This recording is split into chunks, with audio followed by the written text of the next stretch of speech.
நண்பர்களே, முதுபெரும் உடைய தமிழுடைய சிறப்புகளை பல செய்திகள் நம்ம சொல்லிட்டே வரோம். முக்கியமா பாத்தீங்கன்னா, விரிந்து பறந்த இலக்கண அமைப்புன்றது தமிழ் மொழி அளவுக்கு எந்த மொழி இருக்குமான்றது மிகப்பெரிய ஒரு சந்தேகம் தான். எப்பேற்பட்ட 5 விதமா இலக்கணத்தை பிரிக்கிறாங்க. எழுத்து, சொல், பொருள், யாப்பு, அணின்னு சொல்லி எழுத்து இலக்கணம், சொல் இலக்கணம், பொருள் இலக்கணம், யாப்பு இலக்கணம், அணின்னு 5 வகையான இலக்கண பிரிவுகள் இருக்கு. அதுல 2 முக்கியமான விஷயம்னு பாத்தீங்கன்னா, ஒரு சில செய்திகள்ல இருதிணை பகுப்பு, உயர்திணை அக்கிரணை வேறுபாடு தமிழ் மாதிரி இருக்கவே கிடையாது. மற்ற மொழிகள்லாம் உயர்திணை அக்கிரணை தனித்தனே பிரிச்சே வராது. இப்போ இங்கிலீஷ்ல பார்த்தீங்கன்னா, you please come sir, you தான், யூ இடியட் சொல்றது யூன்னு தான் சொல்லுவோம். யூ ஒன்று தான் இருக்கு. இங்க நீ, நீர், நீங்கள்.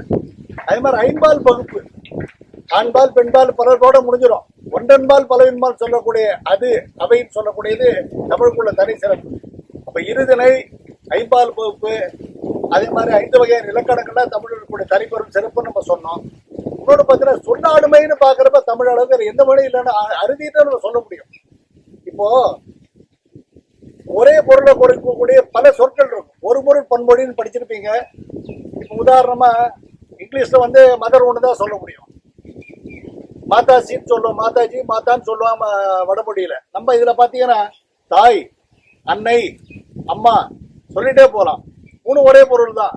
அதே மாதிரி மகன், பிள்ளை, தனையன், மைந்தன், எவ்வளவு வார்த்தை இருக்கு பாருங்க. இதுக்கு ஒரு பொருள் பன்மொழின்னு பேரு. ஒரே பொருளை குறிக்கக்கூடிய பல மொழிகள். மீ மிசை, மீனாலும் உயரம், மிசைனாலும் உயரம் தான். அதே மாதிரி இருபொருளை குறிக்கக்கூடிய ஒரு மொழி இருக்கு. இருபொருளை குறிக்கக்கூடிய ஒரு மொழி. ஒரே ஒரு வார்த்தை 2 விதமான அர்த்தம் இருக்காது. அதுக்கு ஒரு சின்ன பாட்டை எல்லாரும் தெரிஞ்சிருக்க, ஸ்கூல்ல படிச்சிருப்பீங்க சின்ன வயசுல, சொல்றேன்னு நினைக்கிறேன். சொன்னா நல்லா இருக்கும். அந்த காலத்துல ஊரா போய் அரசர்களையும் சிற்றரசர்களையும் குறுநில மன்னர்களையும் பாடி பறவை அவருடைய புகழ்ந்து பாடி அவர் கொடுக்கக்கூடிய பரிசை கொண்டு போகக்கூடிய ஒரு கூட்டம் இருந்தது. பாணர்கள்னு பேரு அவங்களுக்கு. பாணர், விரலியர், கூத்தர்னு பல வகையான நாடோடி கூட்டங்கள் இருந்ததுன்னா அவங்களாம் நல்ல திறமையா பாடக்கூடிய புலமை பெற்றவர்கள். புலவர்கள்ல ஒரு கேட்டகரின்னு வச்சுங்களேன். அப்பேற்பட்ட பாணர்களை பத்தி ஒரு பாட்டுல பாணர் பாட்டு வர மாதிரி வரும். ஒரு பாணர் ஒரு ராஜாவை போய் பார்த்து பாடிட்டு அவர்கிட்ட பரிசு வாங்கின்னு வருவான். வீட்டுக்கு வந்த உடனே என்னன்னு சொல்ல மாட்டார். சர்ப்ரைஸா இருக்கட்டும் சொல்லாம இருப்பாரு. அவன் ஒய்ஃப் கேட்பாங்க, மனைவி கேட்பாங்க, என்ன அந்த ராஜா போய் பண்ண என்ன பரிசு கொடுத்தான்னு கேட்பாங்க. அவன் நேரடியா சொல்லாம பாட்டா சொல்லுவான். அவன் என்ன சொல்ல வரன்னு புரியாம அந்த பாணி திகைப்பாடு தான் பாட்டு. பாட்டை கவனிங்க, அப்புறம் விளக்கம் சொல்றேன். இம்பர்வான் எல்லை ராமனையே பாடி என் கொணர்ந்தாய் பானா என கேட்டாள் பாணி. இம்பர்வான் எல்லை ராமனையே பாடி என் கொணர்ந்தாய் பானா என கேட்டாள் பாணி. என்ன கொடுத்தா பரிசு, என்ன வாங்கினு கேட்கிறா பாணி. பாணினா பாணனுடைய மனைவி. அவன் சொல்ற 9ஆம் களபம் என்று பூசம் என்றாள். 9ஆம் களபம் என்று பூசம் என்றாள். களபம்னா சந்திரன்னு ஒரு அர்த்தம் இருக்கு, யானைன்னு ஒரு அர்த்தம் இருக்கு. இவன் சொன்னது யானைக்கு களபம் சொல்றான். அவன் மனைவி புரிஞ்சின்றது சந்திரன் அடிச்சுட்டு பூசிங்க அப்படின்ட்டார். 9ஆம் களபம் என்றேன் பூசம் என்றான். மாதங்கம் என்றேன். இவன் சொன்ன மாதங்கம்னா யானைன்னு ஒரு அர்த்தம் இருக்கு, அந்த பொருள் கூட சொல்றான். யாரைக்கு இன்னொரு பேர் மாதங்கம்னு சொல்றான். அவன் மனைவி புரிஞ்ச மாதங்கன்னு நிறைய பொற்காசுகள் கொடுத்துருக்கான் போற நினைச்சிட்டு இனி நாம் வாழ்ந்தோம் சொல்றாங்க. 9ஆம் களபம் என்றேன் பூசம் என்றான். மாதங்கம் என்றேன் இனி நாம் வாழ்ந்தோம் என்றான். அப்பவும் புரிஞ்சுக்கிறான் என்ன கொண்டு வந்தான்ட்டு. சரி, வேற ஏதாவது ட்ரை பண்ணி புரிய வைக்கலான்ட்டு வேடம் என்றேன். வேடம்னா கரும்புன்னு ஒரு அர்த்தம் இருக்கு, யானை ஒரு அர்த்தம் இருக்கு. அப்படின்னு கரும்பு கொடுத்துருக்கான் போடுறது, கட்டு கட்ட கரும்பு கொடுத்துறான் சொல்றேன். சரி தின்னும் என்றான். அப்பவும் யானைன்னு புரிஞ்சுக்கிறவன். 9ஆம் களபம் என்றேன் பூசம் என்றான். மாதங்கம் என்றேன் இனி நாம் வாழ்ந்தோம் என்றான். வேடம் என்றேன் தின்னும் என்றான்.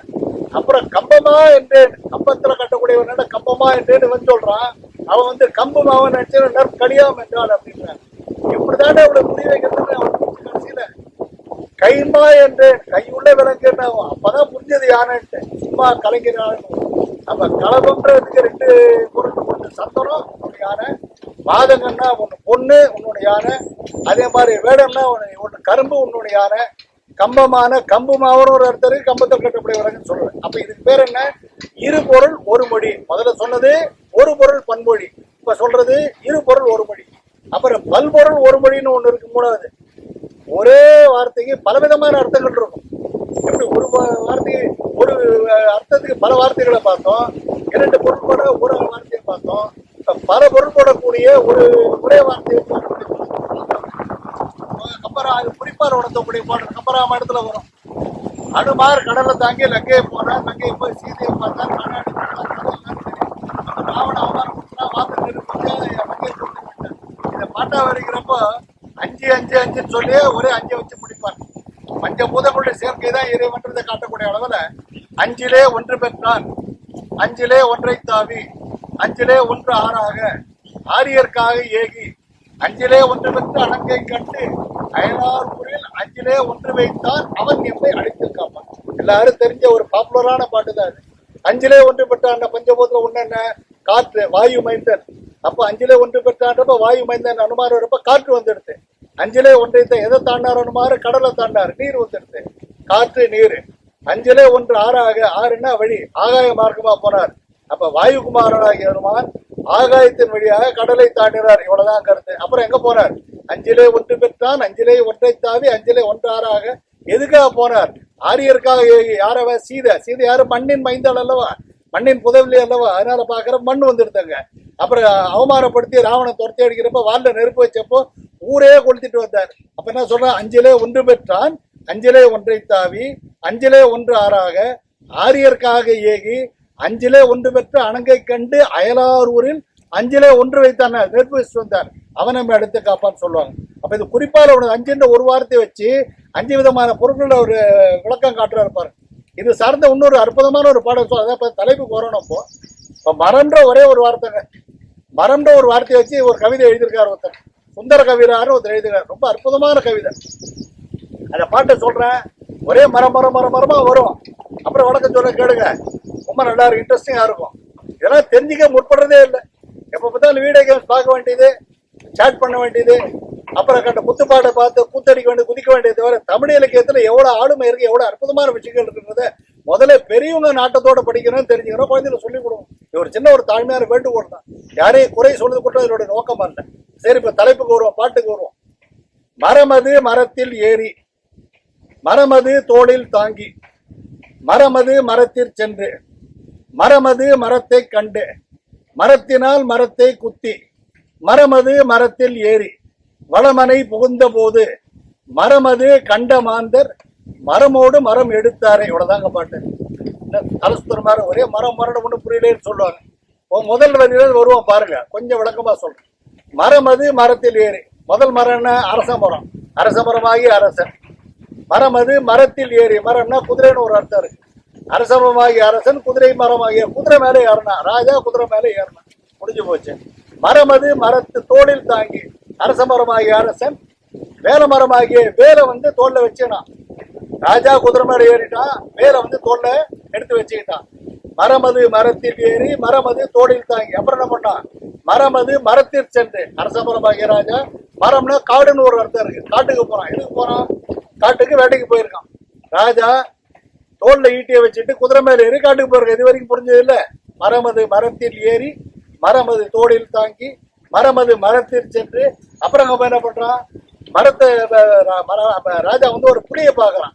மரமது மரத்தை கண்டு, அரச மரமாகிய ராஜா வேங்கை மரமாகிய புளியை பார்க்கறான்.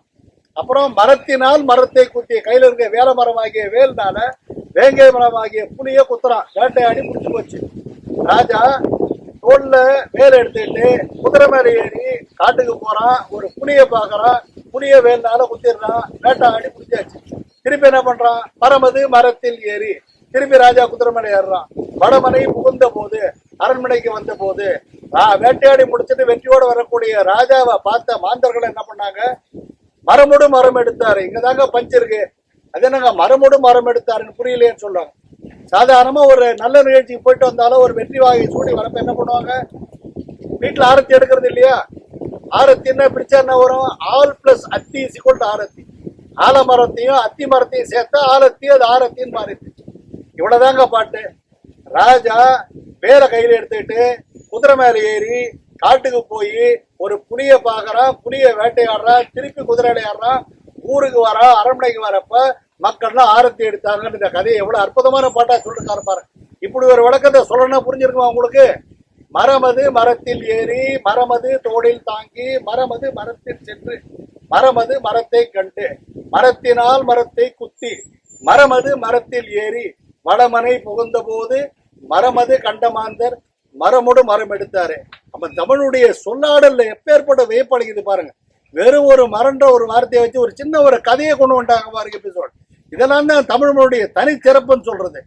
திருப்பி நம்ம தமிழ் ஒரு தமிழ் பற்றுனாலே வெறியினால சொல்றன்னு அர்த்தம் கிடையாது. பிற மொழிகளுக்கு இல்லாத ஒரு தனிப்புறம் ஆளுமை, அந்த சொல்லாடல், அந்த ஆளுமை தமிழுக்கு இருக்கு அப்படின்றது விளக்கிறதுக்காக தான் முதல்ல ஒரு பொருள் பொன்மொழின்னு சொன்னோம், இருபொருளை கூறக்கூடிய ஒரு மொழியை சொன்னோம், பல பொருளை குறிப்பாக எழுதக்கூடிய ஒரு மொழியை சொன்னோம். அதுக்கு உதாரணம் அஞ்சிலே ஒன்று பெற்ற அந்த கம்பராமாயண பாடல்களை சொன்னோம். சுந்தர கவிரார் எழுதிய அந்த மரம்ன்ற பாட்டை சொல்லணும்னு ஆசைப்பட்டேன், சொல்லிட்டேன். அதனால தான் மரமும் தமிழும்னு பார்க்குறப்போ மரம்ன்ற ஒரு வார்த்தையில எப்படிலாம் இந்த மாதிரி பல பாடல்கள் இருக்கு, பல பாடல்கள் இருக்கு.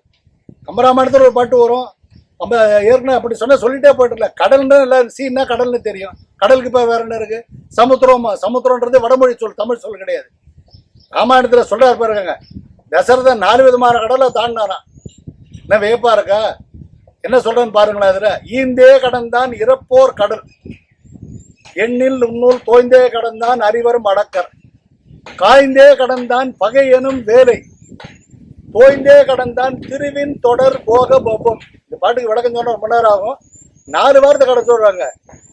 அடக்கர், பவ்வம், வேலை, கடல் அப்படின்னா எல்லாமே கடல் தான். ஈந்தே கடந்தான் இறப்போர் கடல், எண்ணில் உன்னூல் தோய்ந்தே கடந்தான் அறிவரும் அடக்கர், காய்ந்தே கடந்தான் பகையனும் வேலை, தோய்ந்தே கடந்தான் திருவின் தொடர் போக பவ்வம். அப்ப கடல், அடக்கர், வேலை, பவ்வம்னு 4 வார்த்தை கடல் ஒரு வார்த்தை இருக்கு பாத்தீங்களா. அந்த மாதிரி இந்த மரம்ன்ற பாட்டு இதுவரைக்கும் கேள்விப்பட்டிருக்க மாட்டீங்க. ஒரே ஒரு வார்த்தை மரம்ன்ற ஒரு வார்த்தை வச்சு எப்பேற்பட்ட தமிழ விளையாட்டு சொல் விளையாட்டு விளையாடிருக்காங்கன்றத காட்டுறதுக்காக சொல்ல வந்தேன். இந்த மாதிரி இதெல்லாம் செய்திகளை கேட்கறப்ப நம்மளுக்கு ஒரு தமிழ ஒரு ஆர்வம் மிகுதியா வரணும், நிறைய பல இலக்கியங்களை படிக்கணும். அப்ப நான் திருந்த தமிழை படிக்க வேண்டும், தமிழ் மீது ஒரு பற்று ஏற்பட வேண்டும். வருங்கால தலைமுறைக்கு, நம்ம அடுத்த தலைமுறைக்கு, நாளைய தலைமுறைக்கு தமிழ் மீது பற்று வர வேண்டும் என்று சொன்னார்.